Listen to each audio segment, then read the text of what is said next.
Graça e paz da parte de nosso Senhor e Salvador Jesus Cristo, a vocês que nos acompanham.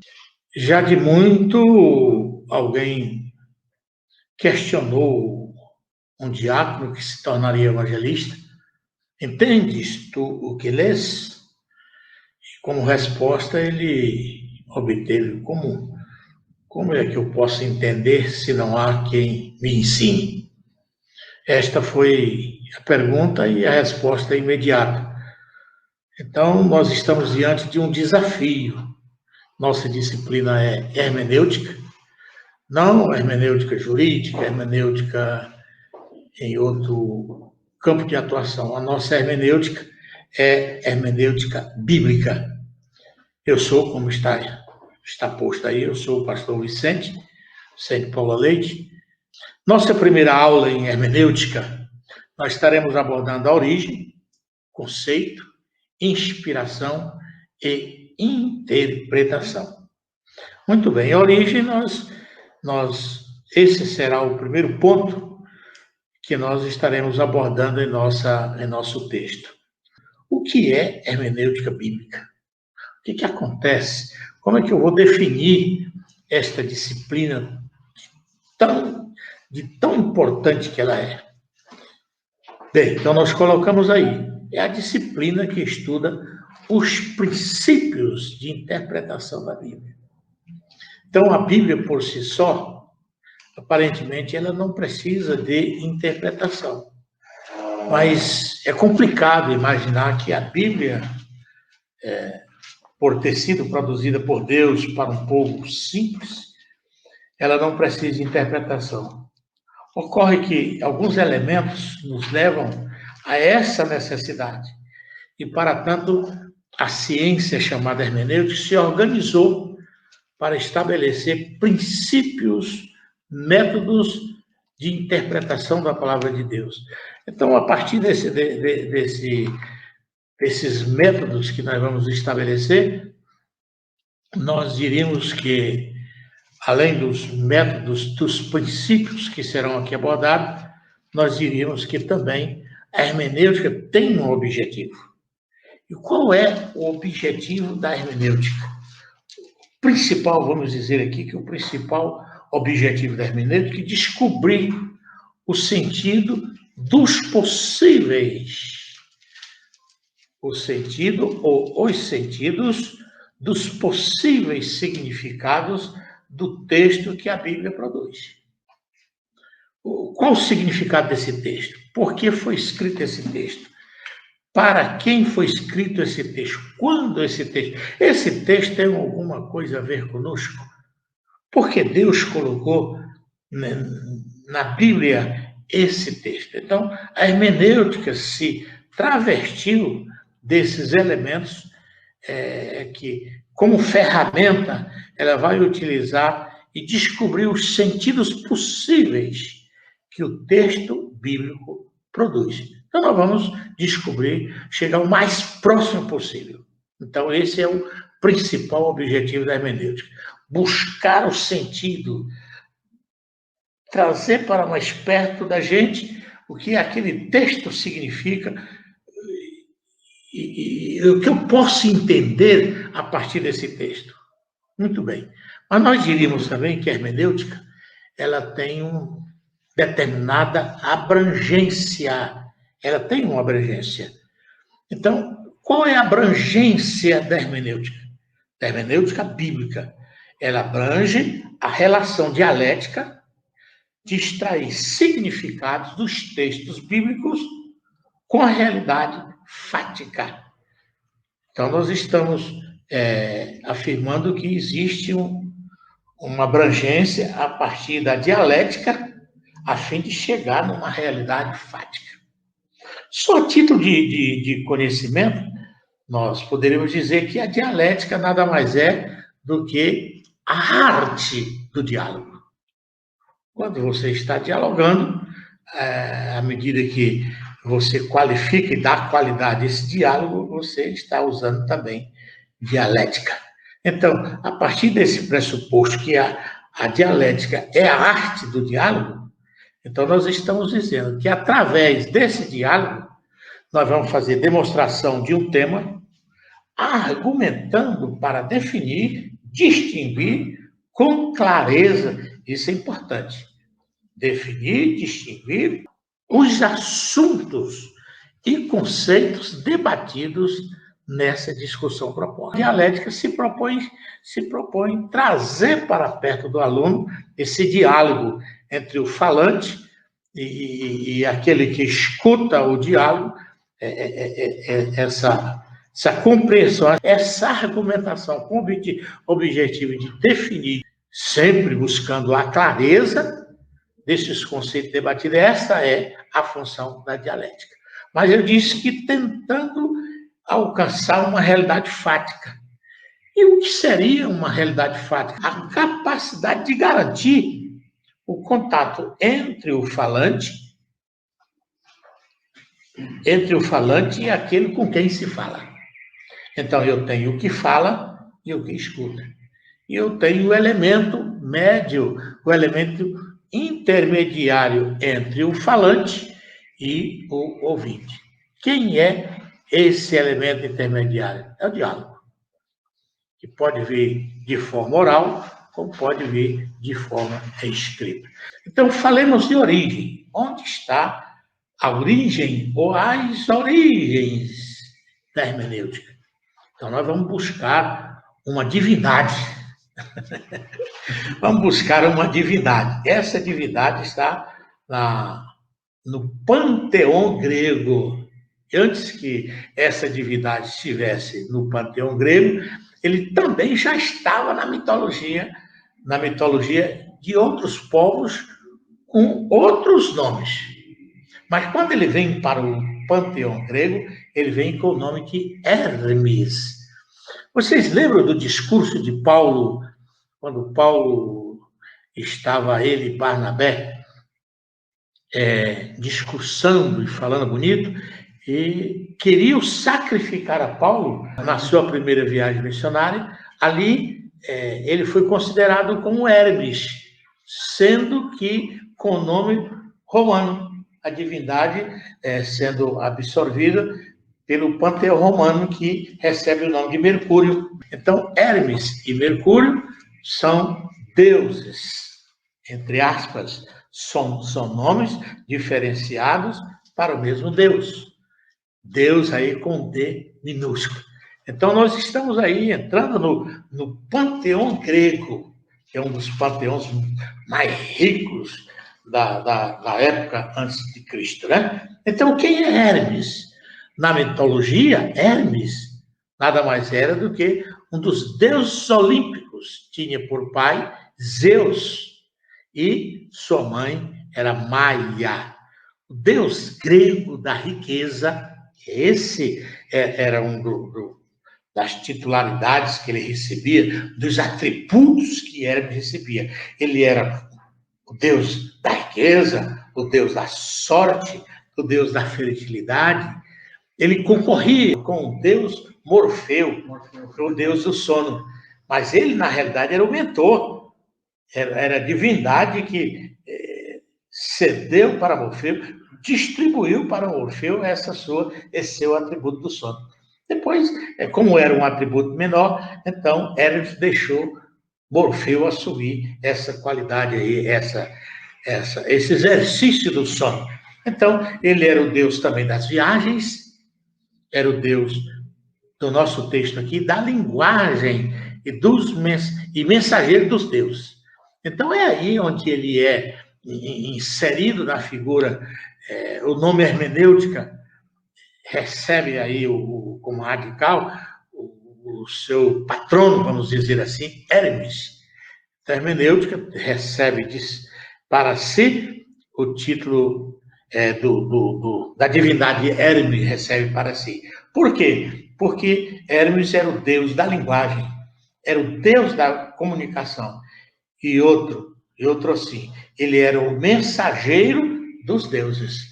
Quando os deuses do panteão grego queriam se comunicar de uma certa forma com os demais gregos ou com a população grega, as pessoas no mundo grego, então Hermes era essa divindade que trazia essa comunicação.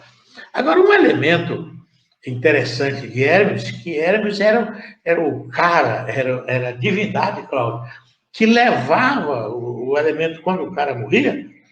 Então, ele era que levava para o Hades. Ele era o canoeiro. Hermes era o canoeiro. Quando alguém morria, ele levava essa pessoa para o Hades. Então, era Hermes que fazia essa comunicação e essa mediação. Então, posteriormente, Hermes vai crescendo. Hermes, eu estou aqui descobrindo, tentando mostrar as raízes, ou a raiz do nome hermenêutica. Então, Hermes aí, posteriormente, ele é tido como demiurgo. Então, demiurgo é uma palavra nova para nós, mas na filosofia é algo já antigo. O que designava o demiurgo? O que era o demiurgo? Então, nós fomos buscar Platão. Platão foi aquele que melhor definiu demiurgo. Então, o demiurgo para Platão designava, ou ele representava o artesão divino. Era o Deus que fazia as coisas acontecerem. Mas esse demiurgo, no seu papel de mediação, na realidade, demiurgo, na realidade, ele não criou nada. Ele não foi um criador, diferente do Logos. O Logos, depois ele também recebe esse nome de Logos. Ele vai crescendo, essa divindade, ele vem de 800 anos antes de Cristo e adentra no cristianismo, alguém já o considerando como Logos, e depois os gnósticos também atribuem essa condição para Hermes de Logos, levando-o a ser bem parecido ou ser a pessoa de Jesus Cristo. Nós vamos chegar lá. Mas quem era realmente o demiurgo? Eu disse que o demiurgo, ele não fez nada. Ele não criou nada, porque o universo, todas as coisas já estavam criadas. Mas o demiurgo, mas era um universo inanimado. Universo sem vida. Universo sem nenhuma atividade. Universo sem nenhuma ação ou atuação. O que o demiurgo faz? Então, na concepção platônica, o demiurgo, ele insere em cada elemento, em cada coisa já existente, ele insere almas. Ele causa da alma do mundo, ele é a causa da alma do mundo. Então, ele insere nas pequenas coisas que não possuem vida, nem movimento, nem razão de ser, ele insere almas. E essas almas é o que dá a condição para o movimento, para a coisa criada poder assumir na criação algum papel. Ele também, na condição de demiurgo, ele dá forma à matéria desorganizada. Não há aqui um pensamento da explosão, de um Big Bang. Não há esse pensamento aqui. Isso aqui foi coisa nossa, coisa recente, entre aspas, nossa. Mas já havia um universo criado, desorganizado. A matéria estava desorganizada. Mas esse Hermes aqui foi o responsável na concepção grega de organizar o mundo existente e também colocar almas nos deuses inferiores. Desse Hermes, desse demiurgo, emanou almas. Ele tirou de si almas e inseriu na matéria desorganizada, inclusive criando deuses inferiores, mediadores, até chegar na criação dos seres humanos. Então, Hermes aí, como demiurgo, ele teve uma participação muito forte no mundo grego, foi um quase criador, foi aquele que deu existência existência não, eu diria, deu razão de ser de todo o universo que já estava ali posto. O universo estava posto, mas sem nenhum sentido da sua existência. Posteriormente, Hermes é considerado como Logos. E o Logos, embora ele tenha conceitos e ações bem parecidos com a ação do demiurgo, mas são diferentes. Porque para Heráclito foi um filósofo grego aí de 535 a 475 a.C., foi o primeiro que trouxe essa concepção de Logos. Então, para ele, Logos é a lógica por trás do argumento. Então, o que é o lógico, o Logos? O Logos não é uma pessoa. Mas, como Hermes era uma divindade, de Hermes, a partir de Hermes, para alguns filósofos, a partir de Hermes, ele delegou algo chamado logoi espermatikoi.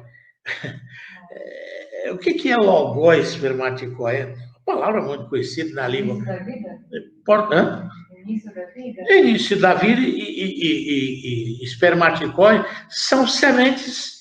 São sementes do logos. Assim, daí vem a palavra espermatozoide, é a semente masculina. Você vê como o grego, ele influenciou a nossa fala, a nossa língua, como muitas outras línguas. Então, o logos, na concepção de Heráclito, ele está por trás do argumento. O logos aí não é um ser, mas o argumento em si é o logos. E de onde veio essa ideia, essa concepção, esse argumento, essa habilidade de argumentar? Exatamente, fluiu da divindade chamada Hermes. Nós estamos caminhando para que o nome hermenêutica possa ser bem aceito. E por que recebeu esse nome?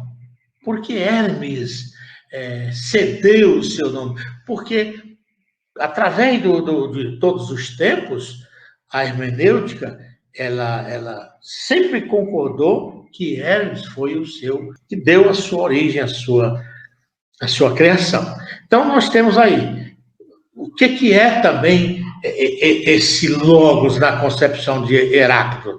Logos nada mais era do que a técnica persuasiva usada frequentemente na escrita e na retórica.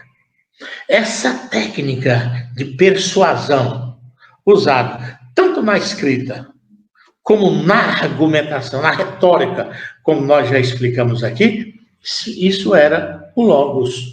Então, o logos não era algo material, mas o logos era algo espiritual, algo que estava no mundo das ideias, no mundo metafísico.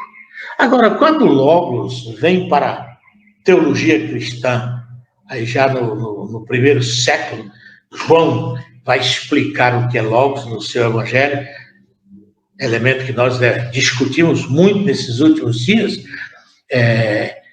acerca do logos na teologia cristã. Então, ele recebe uma nova proposta e recebe agora uma revelação maior do que é o logos. Porque no conceito filosófico, o logos não tinha condição de se materializar. Não era uma personalidade. Mas quando vem para o conceito joanino, então o evangelista se refere ao logos e apresenta nada mais, nada menos de que o logos era Jesus Cristo. Quando ele diz no seu primeiro versículo, em arque, em logos, eu estou fazendo a leitura do texto grego que está aí reproduzido aí para vocês. Em arque, em logos, kai logos, em prostonteon, kai theos, em logos. Com isso ele está dizendo, no princípio era o verbo. Essa palavra verbo, na língua grega, é logos. Portanto, no mundo dos gregos, no mundo da filosofia, logos, para alguns filósofos, nada mais era do que determinados elementos, determinadas sementes produzidas por Hermes. Por Hermes. E até João, até o advento do cristianismo, esse é um pensamento que só sobra no mundo de lá e então. Mas agora João vai mostrar que o Logos não é apenas um pensamento. João vai dizer que o Logos já era divindade. Que tudo isso que os gregos pensavam, ou pensaram acerca do Logos, na realidade havia uma razão de ser. Jesus Cristo era o Logos de Deus. Jesus Cristo, a segunda pessoa, didaticamente falando, era o Verbo que tabernaculou, que se materializou, que trouxe a vida. A Bíblia diz que ele era a vida, e a vida era a luz dos homens. Aquilo que, para os filósofos, produzia vida através de uma ação do demiurgo, João vai mostrar que, na realidade, não era demiurgo coisa nenhuma. Era uma ação do Logos divino. Nada, versículo 2, e João vai dizer, nada do que foi feito se fez. Então, Logos, versículo 3 também, vai dizer que Logos é o Criador de todas as coisas. E no princípio ele estava com Deus. Não somente ele estava com Deus. Isso fala da sua pré-existência. Isso fala não só da sua... Porque pré-existência pressupõe apenas uma existência anterior a algo. Mas também fala da sua eternidade. E eternidade é algo maior, o mais abrangente do que pré-existência. Então, nós vamos aí fechando esse parênteses introdutório, já dizendo que a concepção dos gregos para Hermes, essa concepção foi crescente, até chegar na pessoa do Logos. Imaginarem que era o Logos. Foi quando o Evangelho vem como verdade revelada e agora ele vai trazer para a filosofia que falhou em atender à necessidade espiritual do homem, porque a filosofia ela tentou tudo isso, mas ela falhou quando ela tentou satisfazer a espiritualidade do homem. Então, por outro lado, eu vejo que se não fosse a filosofia grega, como eles tentariam encontrar um vocabulário que fosse inteligível para as pessoas daquele contexto? Assim como os romanos contribuíram com as estradas, com a evolução tecnológica, os gregos contribuíram com a lógica filosófica, com raciocínio lógico. Né? Com raciocínio lógico, parabéns, é isso aí mesmo. Não só esse aspecto do saber, mas os gregos também, nesse advento do cristianismo, os gregos também contribuem com a língua, né? A própria palavra logos é traduzido por verbo. Verbo, né? Sim. A própria palavra logos é traduzida. Aí Filo, aquele filósofo judeu, ele chega a essa conclusão de que o logos era o verbo. Lá em Alexandria, ele já chega a essa concepção. Bem, então, nós mostramos aí de forma crescente essa concepção e assimilação da questão da palavra hermenêutica. Então, a hermenêutica, ela tem origem, o seu nome tem origem em Hermes, mas não somente a sua origem. Toda a filosofia que envolve Hermes, todos os saberes, todos os conceitos, todos os atributos, Cláudio, que envolve Hermes, vem sendo lançado para a hermenêutica. Eu disse que Hermes, ele era a divindade da interpretação, que é também um elemento da hermenêutica. Eu disse que Hermes era o Deus que representava, era o Deus da comunicação e que fazia mediação entre os deuses gregos e os homens. Era o mensageiro dos deuses. Então, tudo isso aí foi introduzido na hermenêutica. A hermenêutica assimila tudo isso aí. Então, nós diríamos que o termo hermenêutica significa declarar, anunciar, interpretar, esclarecer e traduzir. Então, entre outros significados, a hermenêutica significa, ela tem o seu papel de declarar a verdade ou chegar a uma conclusão. O mais perto dessa verdade, se posicionando em forma de declaração. Mas não somente declarar, mas anunciar esta conclusão. Mas um dos papéis da hermenêutica é também interpretar. E ela não só é interpretativa, mas ela nos fornece todos os elementos, todas as ferramentas de interpretação. E no nosso curso nós vamos ver aí mais de 20 métodos de interpretação da Bíblia. Até porque nós estamos estudando hermenêutica bíblica. Então nós vamos estudar aí, passar por mais de 20 métodos, sendo que o primeiro de todos esses métodos da hermenêutica bíblica é a Bíblia interpreta a própria Bíblia. Por isso que o apóstolo falou que nenhuma escritura é de particular interpretação.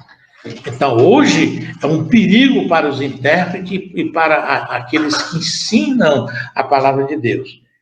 A partir de um versículo, de apenas um versículo, querer fundamentar uma doutrina bíblica. É o maior perigo que o intérprete, estudante da Bíblia, pode incorrer, a partir de um versículo. Porque nenhum versículo na Bíblia é de particular interpretação.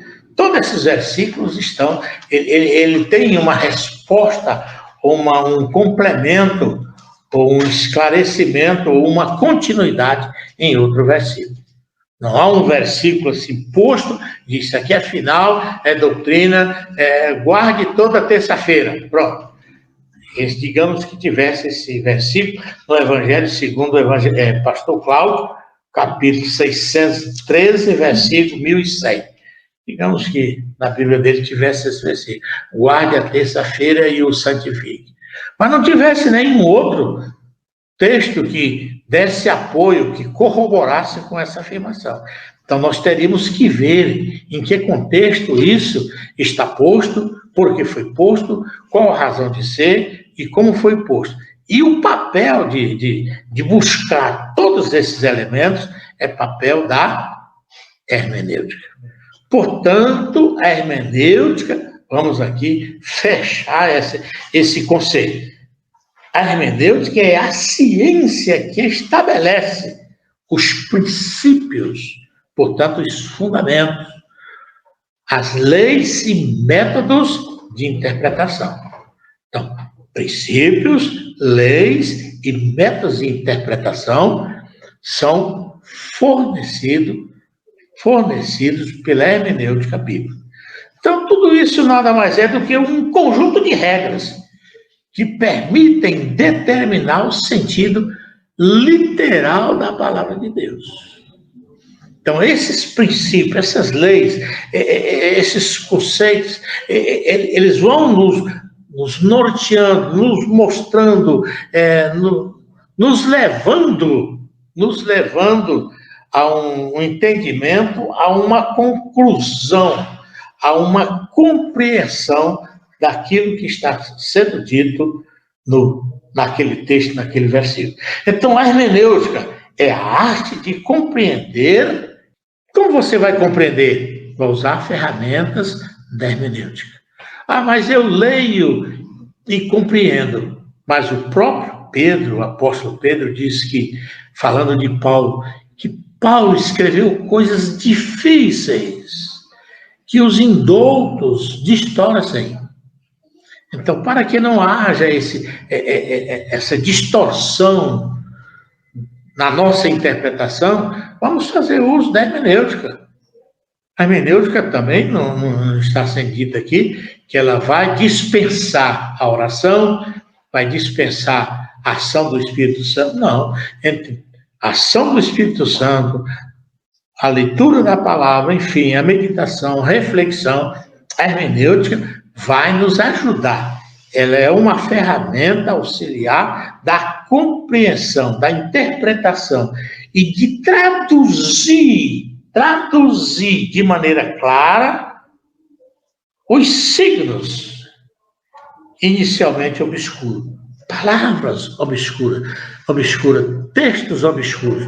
Nós encontramos, por exemplo, no Evangelho de João, capítulo de número 14, versículo de número 3. Esse é um versículo complexo na versão Almeida Revista e Corrigida. O que está dito? E se eu for e vos preparar lugar, virei outra vez e vos levarei para mim mesmo, para que onde eu estiver, estejai vós também. Então Jesus está falando aqui da sua segunda vinda para o arrebatamento da igreja. Não há como interpretar isso aqui de outro jeito. Contudo, o versículo 3, parece que existe aí um elemento chamado dúvida. E se eu for? Mas o que está dito aqui, e se eu for, está lançando dúvidas. Quer dizer, então Jesus não tem certeza se vai, se não vai, baseado nesse versículo. Então, quando nós vamos para a língua grega, elemento da exegese, mas usando a ferramenta de hermenêutica, eu vou encontrar a palavra ean. Um epsilon, um alfa e um ni. Ean. Significa o quê? Uma ela pode ser traduzida para si, que é uma conjunção, e pode ser traduzida para uma outra conjunção, dependendo do contexto. E dependendo da hermenêutica bíblica. Porque em nenhum lugar nenhum texto da Bíblia, Jesus demonstrou dúvidas se ele iria ou não iria para o Pai. Não. Então, aqui, esse versículo também não poderia mostrar essa dúvida, que está equivocado. Então, o que os outros tradutores fizeram foi pegar a mesma conjunção ean, em vez de traduzir por uma conjunção condicional, se, traduziram por uma conjunção temporal. E quando, em vez de e se, e quando. Porque a mesma palavra é uma conjunção. Me dá direito a traduzir tanto uma para outra expressão. Portanto, aqui esse se está fora de contexto.